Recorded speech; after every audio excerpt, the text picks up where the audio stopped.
अब हम second largest of 4 unequal numbers decision making statements द्वारा सॉल्यूशन फाइंड आउट करेंगे।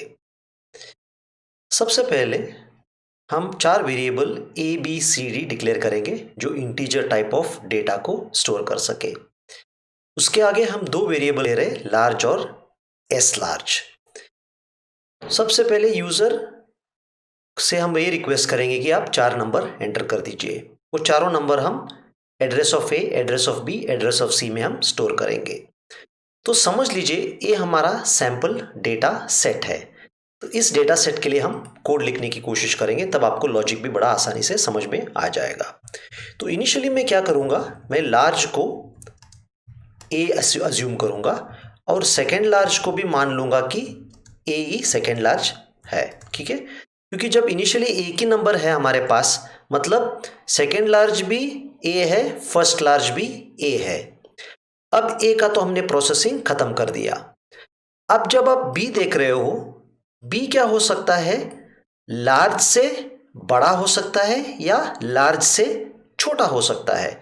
तो अगर आप यहां देखोगे, हमने लार्ज का वैल्यू रखेंगे 1 और सेकेंड लार्ज का वैल्यू भी है यहां पे 1। अब लाइन नंबर 1 से हम प्रोसेसिंग स्टार्ट करेंगे, यानी इस लाइन पे हम प्रोसेसिंग स्टार्ट करेंगे। अगर इस लाइन पे हम देखेंगे तो प्रॉब्लम क्या है, हम चेक करना पड़ेगा कि क्या बी लार्ज से बड़ा है। अगर बी लार्ज से बड़ा है, हमें केवल लार्ज को चेंज करके बी का वैल्यू कॉपी करना है, सेकेंड लार्ज तो कुछ नहीं होगा। लेकिन अगर आप सेकेंड लाइन ऑफ डेटा में देखोगे, लार्ज तो 2 रहेगा क्योंकि ए लार्ज है, लेकिन जब बी आएगा, बी सेकेंड लार्ज को रिप्लेस करेगा क्योंकि लार्ज होगा 2, सेकेंड लार्ज होगा 1। तब हम क्या लिखेंगे, else if be lesser than S large, क्योंकि इनिशियल स्टेज में लार्ज और सेकेंड लार्ज दोनों हमारे एक ही सेम नंबर ही है। तब हम क्या करेंगे, S large is assign the value of B. ठीक है, ए हो गया बी, लार्ज हो गया बी, सेकेंड लार्ज हो गया बी। अब काफी सिंपल है। अब अगर आप देख रहे हो, कॉमन पॉसिबिलिटी है सी के और डी के लिए।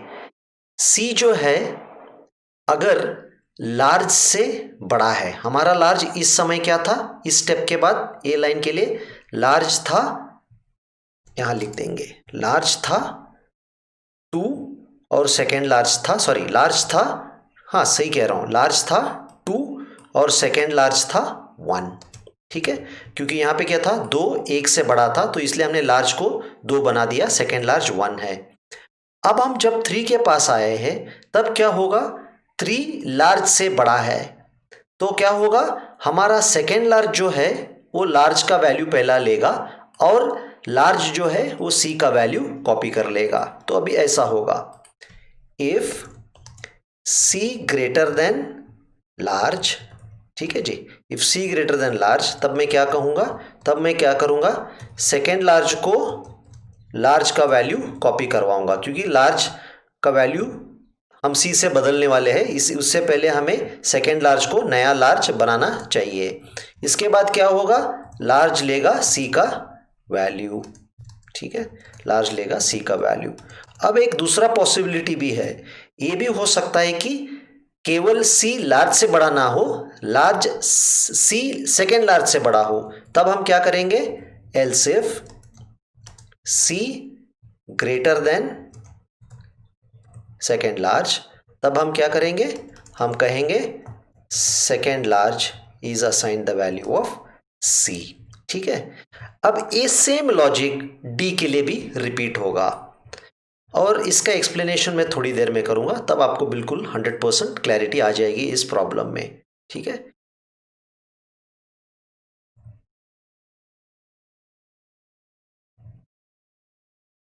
अब वापस आ गया डी। अब हम फाइनली लास्ट स्टेप पे प्रिंट करेंगे, print F percentage D is the second largest. ठीक है, और इसके बाद हमें एस लार्ज लिखना पड़ेगा। ठीक है, ऑलराइट। अब हम क्या करेंगे, डेटा सैंपल द्वारा आपको इस कोड को समझने की या समझाने की कोशिश करेंगे। इनिशियली ए लाइन देख लीजिए 1 2 3 4, यानी ए है 1, बी है 2, सी है 3 और डी है 4। तो सबसे पहला स्टेप में ए लार्ज है और सेकेंड लार्ज भी ए है, तो दोनों 1 1 हो गए। जब हम यहाँ आ गए बी के पास, बी लार्ज से बड़ा है, तो केवल हमारा लार्ज चेंज होगा, जो 1 था वो 2 हो जाएगा। सेकेंड लार्ज ऑलरेडी 1 है, वो 1 ही रहेगा, क्योंकि इन दोनों नंबर के बीच में लार्ज है 2, सेकेंड लार्ज है 1। अब हम क्या करेंगे, सी के पास आ जाएंगे, सी है 3।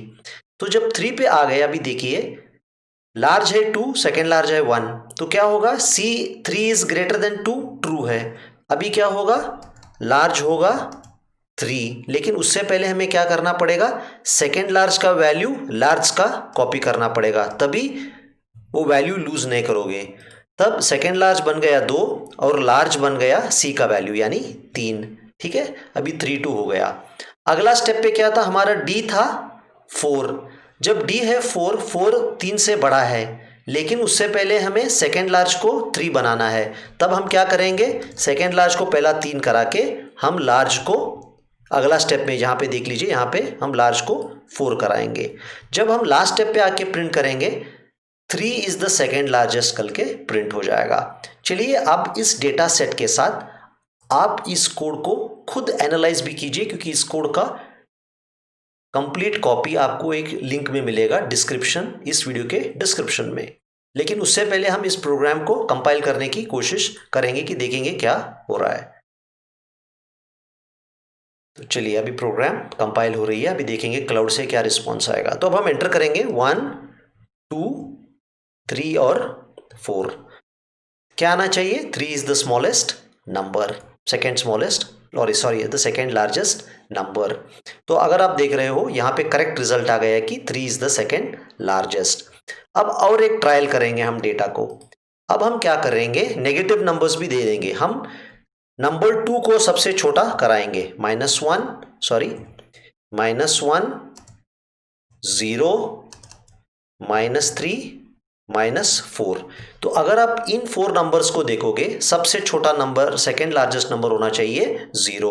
तो चलिए देख लेंगे आउटपुट आ रहा है या नहीं है।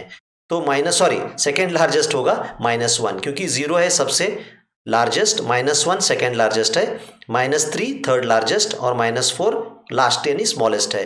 तो ये सही आ रहा है, -1 इज द सेकेंड लार्जेस्ट। अब चलिए और एक दो एग्जाम्पल यानी और एक दो टेस्ट रन्स कराएंगे, तब आपको कॉन्सेप्ट क्लियर में समझ में आ जाए। तब हम क्या करेंगे, इसको हम 0 कराएंगे, इसको -3 सॉरी इसको -3, ठीक है, इसको हम -2 और इस d को हम -5 करेंगे। तो अब सेकेंड लार्जेस्ट आना चाहिए -2, तो आ गया -2 is the second largest number. तो ये था एक सिंपल प्रोग्राम जिससे हम ये फाइंड आउट कर सकते थे कि सेकेंड लार्जेस्ट नंबर क्या है। अगर आपको क्लैरिटी चाहिए और थोड़ा डेटा सैंपल्स लेके आप कोशिश कर सकते हो, जैसे हमने ट्राई कर दिया, नेगेटिव नंबर्स भी ले लीजिए, तब आपको लॉजिक कंप्लीटली क्लियर समझ में आ जाएगा। ऐसे मल्टीपल डेटा सैंपल्स कीजिए जिसमें एक बार ए सेकेंड लार्जेस्ट हो, एक बार बी सेकेंड लार्जेस्ट हो, एक बार सी सेकेंड लार्जेस्ट हो, एक बार डी सेकेंड लार्जेस्ट हो, और देख लीजिए कि आउटपुट सही आ रहा है या नहीं है। इस तरह आप वैल्यूज़ यानी ड्राई रन या सब्स्टिट्यूट करके हर स्टेप पे देख लीजिए, या टेबल बनाइए, जैसे मैंने एल्गोरिथम में आपको सिखाया था, टेबल बनाइए और लार्ज और सेकेंड लार्ज का वैल्यू कैसे रिप्लेस हो रहा है स्टेप बाय स्टेप एनालाइज करके आप इस कोड को समझने की कोशिश कीजिए। और खुद आप ये लिख सकते हो कि try to find the second largest of 5 numbers या थर्ड लार्जेस्ट ऑफ 6 नंबर्स। ऐसे आप जब ट्राई करोगे और आपका आउटपुट सही आएगा, तब आपका प्रोग्रामिंग कॉन्फिडेंस बढ़ जाएगा और आप लॉजिक में गुरु बन जाओगे।